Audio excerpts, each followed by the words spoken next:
De todas las historias de la Biblia, creo que la historia de Jonás es una de las historias más conocidas por todos. ¿Quién no ha oído hablar de Jonás y la ballena? Incluso la gente que no conoce la Biblia conoce de Jonás y la ballena. Y algunos datos importantes que hacen que este libro sea único, y es que Jonás es uno de los 16 libros proféticos del Antiguo Testamento. Jonás es uno de los 12 profetas menores. Y cuando digo del Antiguo Testamento, cuando hablo de profetas menores, no es que sean pequeños de estatura o sean insignificantes, sino que es que el libro es corto. Por eso es que se le llama profeta menor. Jonás es el único libro profético en la Biblia que está escrito en forma de narrativa, en forma de historia. Jonás es el único libro profético donde la profecía no fue para el pueblo de Israel. No fue para el pueblo de Israel. La profecía fue dirigida para la ciudad de Nínive, una ciudad y un pueblo fuera del pueblo de Dios. Y de eso vamos a hablar un poco más después. Jonás es un libro fascinante. Si lo has leído, sabes que es un libro fascinante y nuestra oración, mi oración, ha sido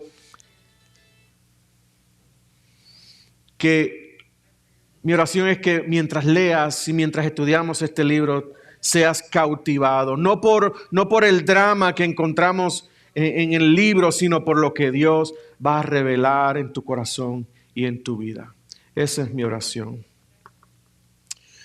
La historia de Jonás ha sido de mucho debate sobre su realidad histórica. Ha habido mucho debate sobre si es real o no. Hay muchos académicos, muchos estudiosos, en especial aquellos que no creen que la Biblia es la palabra de Dios, que dicen que la historia de Jonás es ficción, dicen que es un mito o una leyenda. Ellos dicen que es imposible que un hombre pueda sobrevivir dentro de un pez por 3 días y 3 noches. Si nos ponemos a pensar, claro que sí, es imposible. Pero, ¿sabes quién creyó que la historia de Jonás fue real? Jesucristo.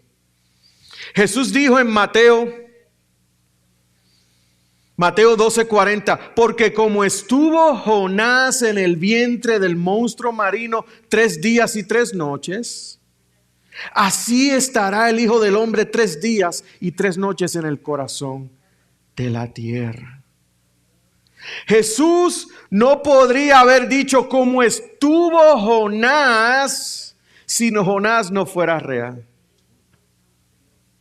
Si Jesús hubiera mencionado a un Jonás imaginario, los que escuchaban a Jesús en ese momento podrían haber pensado que la predicción de su muerte y su resurrección también sería imaginario en lugar de un hecho histórico, un hecho real.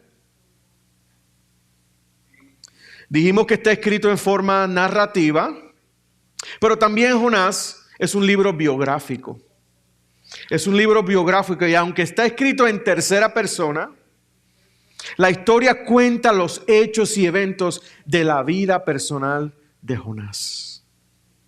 Y como es en el caso de toda autobiografía bíblica, su propósito es ayudarnos a comparar nuestros corazones y nuestras experiencias con el profeta Jonás, con el profeta que trató de escapar de la presencia de Dios. Y vamos a ver, y vamos a meditar, y vamos a disfrutar en algunas lecciones de la vida del profeta Jonás. Lecciones importantes y prácticas para nuestra vida cristiana. Iglesia, pero más importante que cualquier lección y práctica, como decía Carlos el domingo pasado, vamos a poder ver en la vida de Jonás el mensaje del Evangelio de Jesucristo. El mensaje del Evangelio de Jesucristo. Jonás Fue un profeta diferente a los demás. Cuando leemos sobre un profeta, siempre resalta o se conoce ese profeta por su mensaje. Ese no es el caso de la historia de Jonás. De hecho, el mensaje de Jonás es tan corto que casi ni se conoce. Miren lo que dice Jonás 3:4. Dentro de 40 días Nínive será destruida. Esa fue la profecía de Jonás. Ese fue el mensaje de Jonás. 7 palabras. Que de hecho en el original son 5 palabras. Entonces, el libro de Jonás no es acerca de su mensaje como profeta. El libro de Jonás, este libro es acerca de la vida de Jonás. Autobiografía. Jonás es el mensaje del libro de Jonás. Más que decir que Jonás trae un mensaje, Jonás es el mensaje. Digo esto porque lo mismo vemos con el Señor Jesucristo. Jesucristo trajo el mensaje del Evangelio, pero Él mismo era el Evangelio. Su vida, su obediencia, estoy hablando de Jesucristo, su humildad, su sacrificio, su resurrección, la vida de Jesús es el mensaje del Evangelio. Y le hemos titulado a esta serie el Evangelio según Jonás, porque vamos a estar comparando a Jonás con el Señor Jesús en toda su historia. Vamos a poder ver el Evangelio de Jesucristo una y otra vez en la historia de Jonás. Y lo que vamos a descubrir cuando nademos a las profundidades de esta historia. Did you see what I did there? Lo que vamos a descubrir cuando nademos a las profundidades de esta historia y este drama no es otra cosa que el Evangelio de Jesucristo. Entonces, a lo mejor te preguntas, ¿qué tiene que ver Jonás con Jesús si los dos son todo lo contrario? Todo lo contrario. Jonás, el profeta desobediente. Jesús, el hijo obediente. Escuché una vez a un pastor decir que comparar la vida de Jonás y la de Jesús es como ver una foto en un negativo. ¿Alguien sabe lo que es un negativo aquí? Esos de 40 años o más. Luis, ¿ah? ¿Tú sabías lo que era un negativo? No. Do you know what a negative is? Yo recuerdo que cuando uno tiraba fotos, bueno, uno primero tenía que comprar un rollo de cámara, ponerlo en la cámara, tirar la foto, que usualmente eran 12 o 24. No, habían de 36, yo creo que también sí. Sacar el rollo, mandar el rollo a revelar. Se tardaba un montón y cuando tú recibías las fotos, usualmente te daban el negativo con la foto. Tú con ese negativo, pues uno podía sacar más fotos, hacer más copias. ¿Ah? Si salían bien. Ahora, cuando comparamos el negativo con la foto ya procesada, ¿qué vemos? Vemos la foto, ¿verdad? Vemos que la composición es lo mismo. Aunque podemos reconocer lo que está en el negativo, ¿qué pasa con el negativo? Está todo al revés. En especial los colores. Lo oscuro es claro. Usualmente yo mirando negativos en casa, lo que quería es escanearlo y ponerlo, pero después dije, no, voy a buscar uno.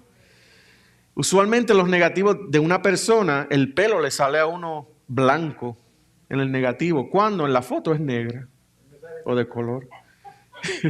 Tú sales calvo. Vemos que la composición es lo mismo, pero es todo lo contrario. Entonces, Jonás es el negativo del Señor Jesucristo. Hay muchas coincidencias como para compararlas con la vida de Jesús y el Evangelio, como por ejemplo su misión profética, su sacrificio por otras personas, los 3 días, Jonás en el fondo del mar, Jesús en la tumba. Y aunque hay coincidencias con la vida de Jesús, Jonás es todo lo contrario a Jesús. Jesús fue perfectamente obediente. Jonás fue perfectamente desobediente. Jesús fue compasivo con los pecadores, con los perdidos. Jonás no fue compasivo con los pecadores. El pastor David Barceló escribió: el contraste entre Jonás y Jesús es lo que nos debe llevar a leer a Jonás y a desear a Jesús. Debemos leer a Jonás viendo a Cristo. Y estoy de acuerdo con el pastor David Barceló. Lea a Jonás pensando y deseando a Cristo Jesús, nuestro Salvador. Entonces, iglesia, con esta segunda introducción comenzamos con el Evangelio según Jonás. Y el título de la prédica de esta tarde es el llamado y desobediencia. Llamado y desobediencia. Vamos a estar de pie. Vamos a buscar el libro de Jonás. Para los que tienen la Biblia, Nueva Biblia de las Américas, está en la página 943. Si no tienen la Nueva Biblia de las Américas, buena suerte. Está entre Abdías y Miqueas. Les voy a dar un tiempo para que lo busquen. Bueno, yo creo es que todos tienen Biblias electrónicas, que se hace fácil. ¿Ah? Casi todos. ¿La tienen? Jonás 1, vamos a leer los versículos del 1 al 3. Dice: la palabra del Señor vino a Jonás, hijo de Amitai. Levántate, ve a Nínive, la gran ciudad, y proclama contra ella, porque su maldad ha subido hasta mí. Jonás se levantó, pero para huir a Tarsis, lejos de la presencia del Señor, y descendiendo a Jope, encontró un barco que iba a Tarsis. Pagó el pasaje y entró en él para ir con ellos a Tarsis, lejos de la presencia del Señor. Gracias, Padre. Señor, muéstranos el Evangelio en tu palabra. Muéstranos, Señor, el mensaje de salvación. Señor, trae convicción a nuestros corazones para que haya un cambio, para que podamos glorificarte, Señor, con nuestras vidas. Gracias te damos en el nombre de Jesús. Amén. Pueden tomar sus asientos. 3 cosas vemos en estos primeros 3 versículos. Primero vemos quién era Jonás. ¿Quién era Jonás? El libro comienza con una descripción de Jonás bien breve, bien corta. Tan corta que el profesor y escritor judío Elie Wiesel escribió: su archivo en las Escrituras es asombrosamente pequeño.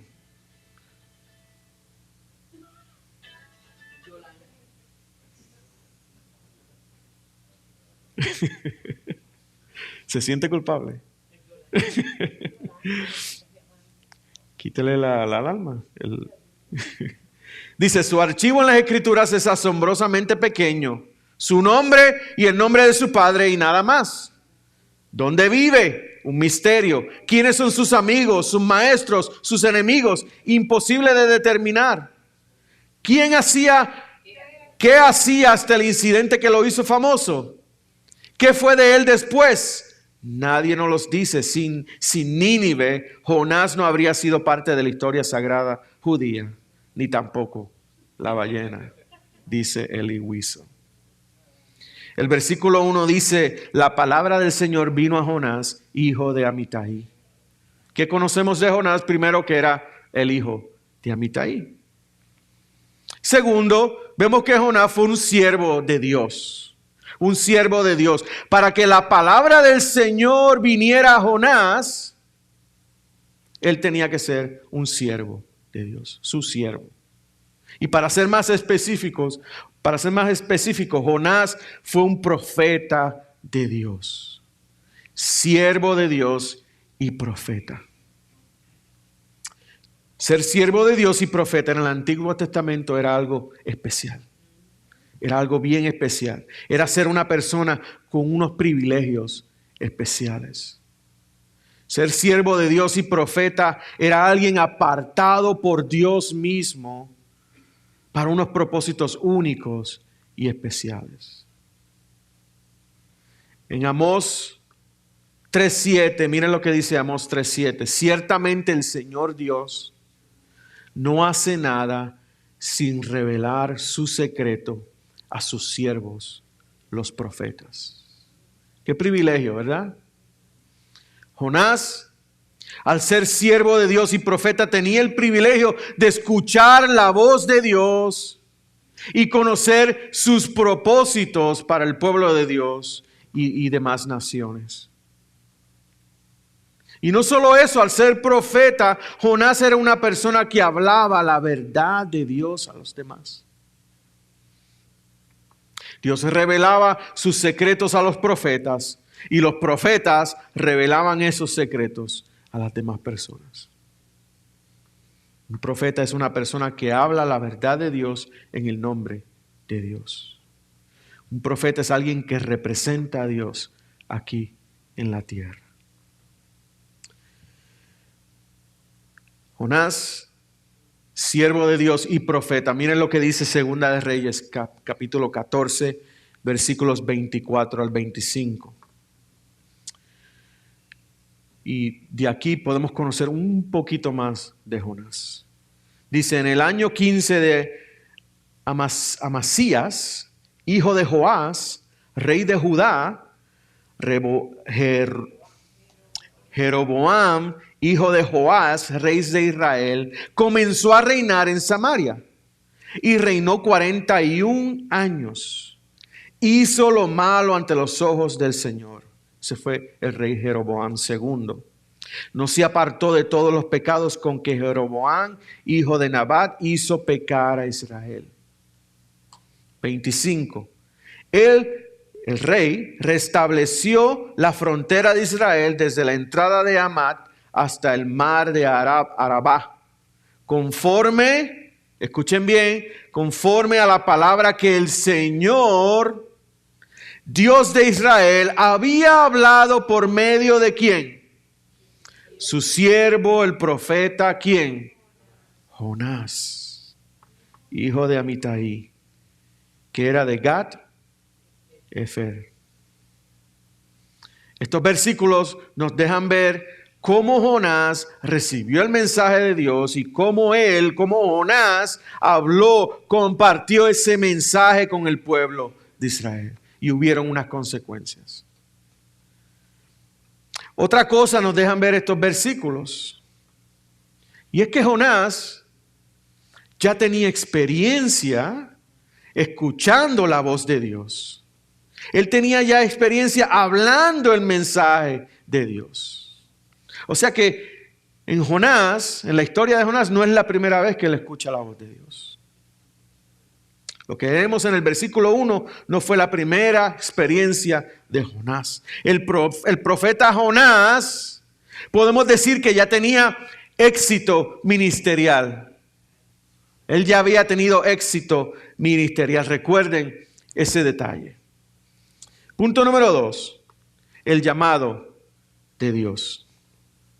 Versículos 1 y 2. La palabra del Señor vino a Jonás, hijo de Amitai.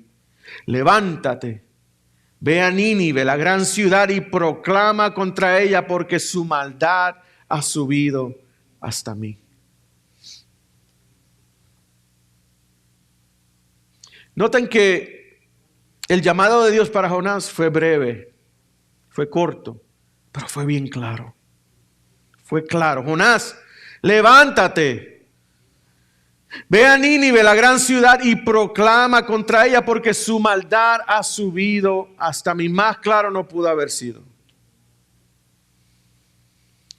En el llamado de Dios, también aprendemos que Nínive era una gran ciudad. Una gran ciudad, cuando habla de gran ciudad, está hablando de tamaño y población, no necesariamente por las cosas grandes que hacía. Richard Phillips, en su comentario de Jonás, dice: Nínive era una de las más grandes ciudades del mundo antiguo, por lo que Dios se refiere a ella como la gran ciudad. Eric Redmond llamó a Nínive la capital del imperio asirio. Pero no solamente era una gran ciudad, sino que era una gran ciudad de ¿qué? De gran maldad. De gran maldad. Una ciudad de gran maldad y violencia. Nahum 3.1, en Nahum 3.1 de la Nueva Traducción Viviente dice: ¿qué aflicción le espera a Nínive? La ciudad de crímenes y mentiras. Está saturada de riquezas y nunca le faltan víctimas. Jonás, siervo de Dios y profeta, fue llamado a ir a esta gran ciudad de gran maldad, para proclamar en contra de ella. ¿Qué más aprendemos de este llamado? Bueno, aprendimos de la ciudad de Nínive. También aprendemos varias cosas de Dios. Primero vemos la misericordia y compasión de Dios por los pecadores. Misericordia y compasión que trajeron convicción. Y es algo que vamos a ver más tarde. Trajeron convicción, trajeron arrepentimiento y últimamente el perdón de Dios.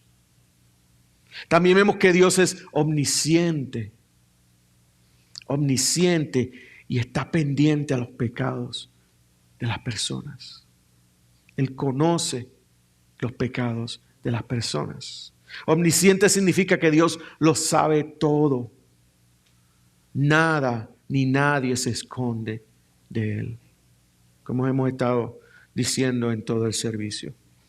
Quiero volver a leer el Salmo 139, versículos del 1 al 4. Oh Señor, tú me has escudriñado y conocido. Tú conoces mi sentarme y mi levantarme. Desde lejos comprendes mis pensamientos.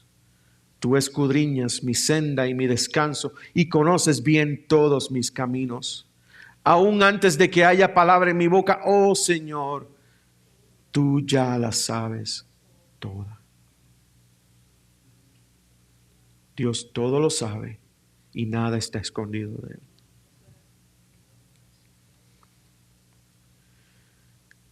Sin la misericordia y compasión de Dios y sin la omnisciencia de Dios, Jonás no hubiera sido llamado a proclamar en contra de Nínive. Y con eso podemos decir, iglesia, que Dios es misericordioso y compasivo con su pueblo. Dios es misericordioso y compasivo con la iglesia morada de Dios. Si no fuera así, hoy no estuviéramos aquí aprendiendo de Él. Dios es misericordioso y compasivo contigo, con tu persona. Pero recuerda que aunque misericordioso y compasivo, Él es omnisciente y conoce tus pecados. Él sabe cuáles son tus más íntimos pecados, tus más íntimos secretos. ¿Tú crees que nadie lo sabe? Él lo sabe.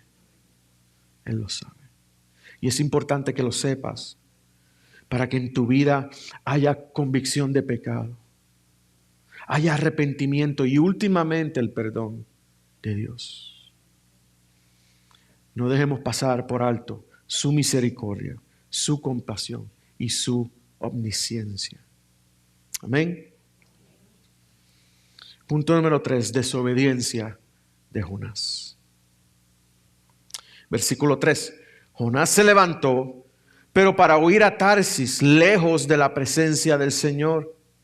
Y descendió a Jope, encontró un barco que iba a Tarsis, pagó el pasaje y entró en él para ir con ellos a Tarsis, lejos de la presencia del Señor. Dios le ordena a Jonás, levántate, ve a Nínive. ¿Muy? Levántate, vete para la izquierda. Jonás se va para la derecha, tu derecha, tu izquierda. Dios le ordena a Jonás que vaya a Nínive y en cambio Jonás sale ¿para dónde? Para Tarsis. Dice que se levantó y se fue en dirección contraria para huir del Señor. Jonás, estando en el área de Israel, el punto A, en vez de ir unas 500 millas hacia el este, a Nínive, punto B, se fue unas 2.500 millas hacia el oeste, punto C. Jonás quiso y trató de alejarse de la presencia de Dios lo más lejos posible. Cuando leemos el versículo 3, vemos la frase que se repite lejos de la presencia de Dios o del Señor.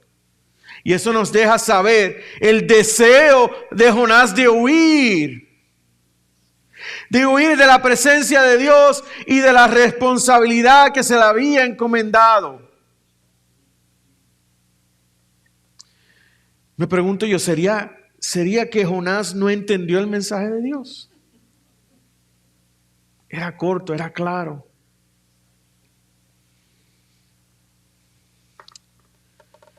Hasta este momento Jonás no quería nada que ver con la voluntad de Dios. Un profeta de Dios. Un profeta, un siervo y profeta con unos privilegios especiales. Él se levanta y va en dirección opuesta, desobedeciendo el llamado de Dios. Desobedeciendo el llamado de Dios. Dice que encontró un barco que iba a Tarsis y pagó el pasaje y entró en él. O sea que la desobediencia, su desobediencia, él desobedeció a Dios a propósito. Deliberadamente. No fue por casualidad. Oh, voy para Nínive y se monta en el barco y llega a Tarsis.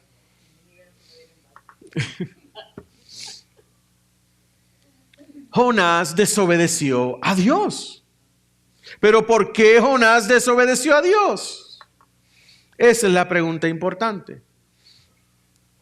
Para los que han leído el libro de Jonás, saben que la respuesta se encuentra ¿en dónde? Capítulo 4. Vayamos al capítulo 4, versículo 2. Jonás 4:2 dice, y oró al Señor. ¿Quién oró? Jonás. Ah, Señor, ¿no era esto lo que yo decía cuando aún estaba en mi tierra? Por eso me anticipé a huir a Tarsis, porque yo sabía que tú eres un Dios clemente y compasivo, lento para la ira y rico en misericordia, y que te arrepientes del mal anunciado. Por eso fue que Jonás se fue a Tarsis. Tenemos que ver que Nínive, una de las ciudades más grandes y poderosas de ese tiempo, era enemiga del pueblo de Dios. Nínive y el pueblo de Israel eran enemigos. Nínive era una ciudad gentil. ¿Qué significa gentil? Un gentil es una persona que no pertenece al pueblo judío. Es un pagano. Jonás le tenía que predicar directamente a su enemigo. Jonás fue llamado a ir, él solo, en medio de una ciudad enemiga, a decirle que eran malos y que Dios no estaba contento con ellos. ¿Qué les parece? Me gustó mucho lo que escribió James Montgomery Boyce. Él nos ayuda a entender la situación de Jonás. Dice, imagina que la palabra del Señor llega a un judío que vive en Nueva York durante la Segunda Guerra Mundial, diciéndole que vaya a Berlín a predicarle a la Alemania nazi. ¿Qué les parece ahora? Ese era el predicamento.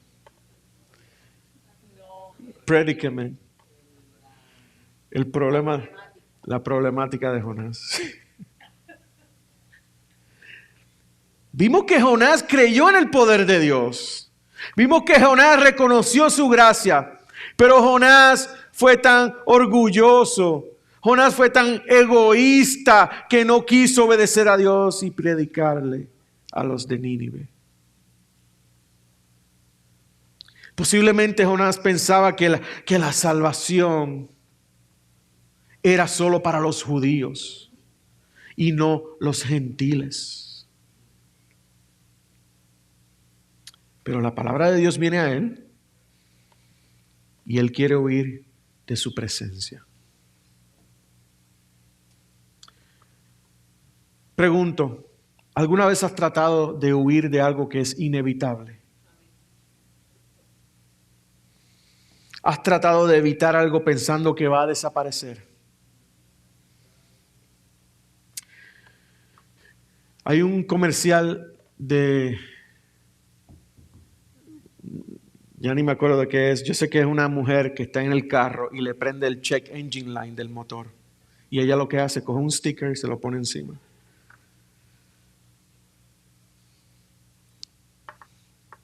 Cuando estamos guiando el carro y escuchamos un sonido que no es...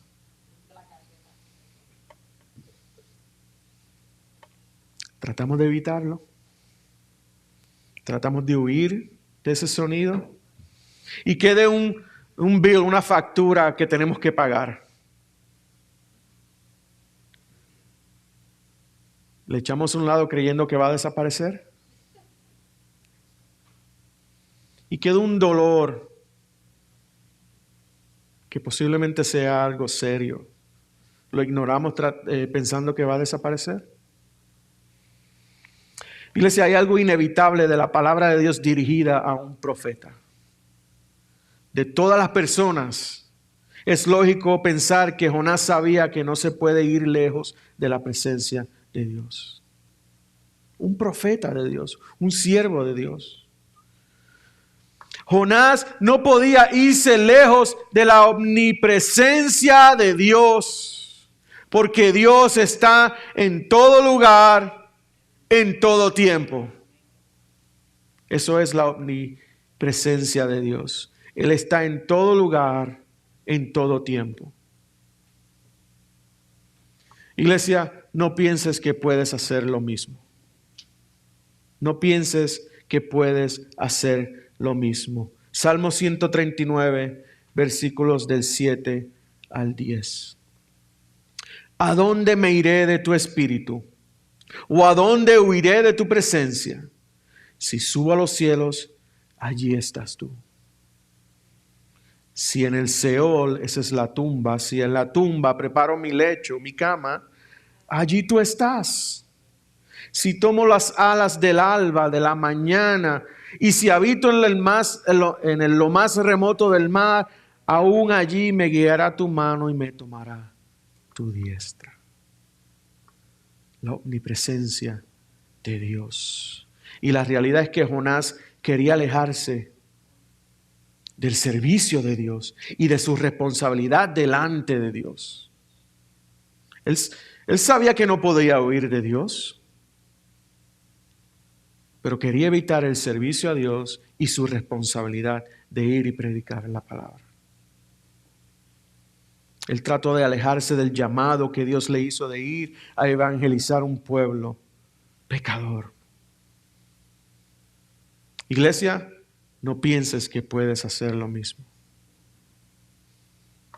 A lo mejor no nos montamos en el carro tratando de huir de la presencia de Dios. Pero igual que Jonás, queremos huir del servicio a Dios y de nuestra responsabilidad delante de Dios. Tú y yo tenemos una responsabilidad. Huimos del servicio a Dios y de nuestra responsabilidad de Dios cuando no queremos hablarle a otras personas sobre la bondad de Dios. O cuando pensamos que otras personas no se merecen escuchar la bondad de Dios. Somos igualitos a Jonás. Queremos alejarnos del servicio a Dios y de la responsabilidad que tenemos delante de Dios. ¿Sabías que Dios nos hizo un llamado a cada uno de nosotros?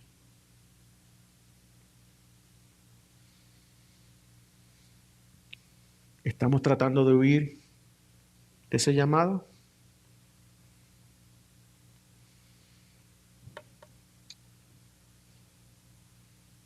Todos tenemos un llamado.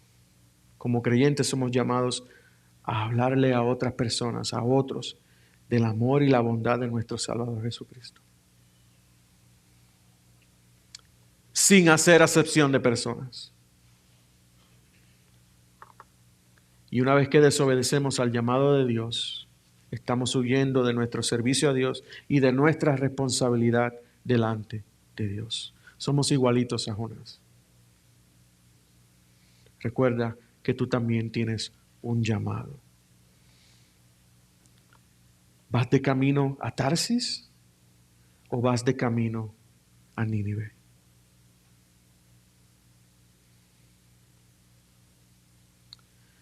Iglesia, quiero terminar diciéndole que es importante que vigilemos nuestros corazones. Examinemos nuestros corazones y evitemos ser orgullosos y egoístas.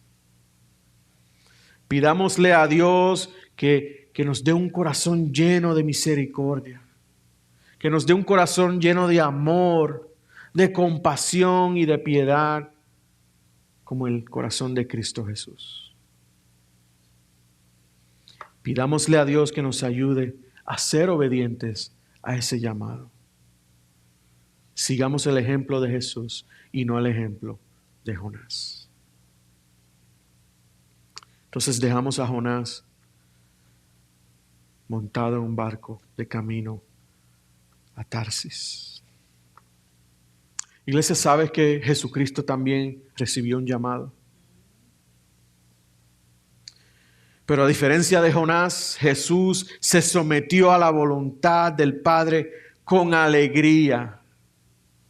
Aun cuando significaba una muerte y una muerte cruel en una cruz. Estoy seguro que Jesús conocía las profecías que hablaban de él. Jesús conocía a Isaías 53:10, que dice: pero quiso el Señor quebrantarlo, sometiéndolo a padecimiento cuando Él se entregue a sí mismo como ofrenda de expiación, como ofrenda de pecado. Jesús conocía eso. ¿Y de qué forma respondió Jesús al llamado del Padre? Hebreos 10:7, aquí estoy. Yo he venido para hacer, oh Dios, tu voluntad. Completamente diferente a Jonás. Y lo maravilloso es que mientras tú y yo éramos igual a los de Nínive, gentiles, pecadores y sin esperanza, Cristo Jesús cumplió con su responsabilidad de ser quebrantado y morir en una cruz por nuestros pecados. ¿Para qué? Para que tú y yo pudiéramos experimentar la misericordia y la compasión de Dios. Para que tú y yo pudiéramos experimentar primeramente convicción, arrepentimiento y últimamente el perdón de Dios.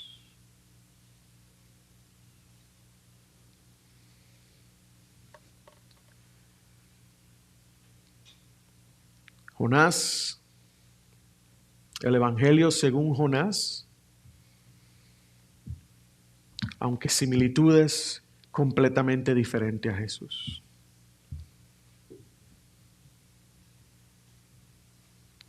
Nuestra salvación dependió de Jesús y le tenemos que dar gracias de que Él fue obediente y no siguió el ejemplo de Jonás. Vamos a responder y vamos a celebrar la misericordia y la compasión de Dios hacia nosotros tomando la cena del Señor.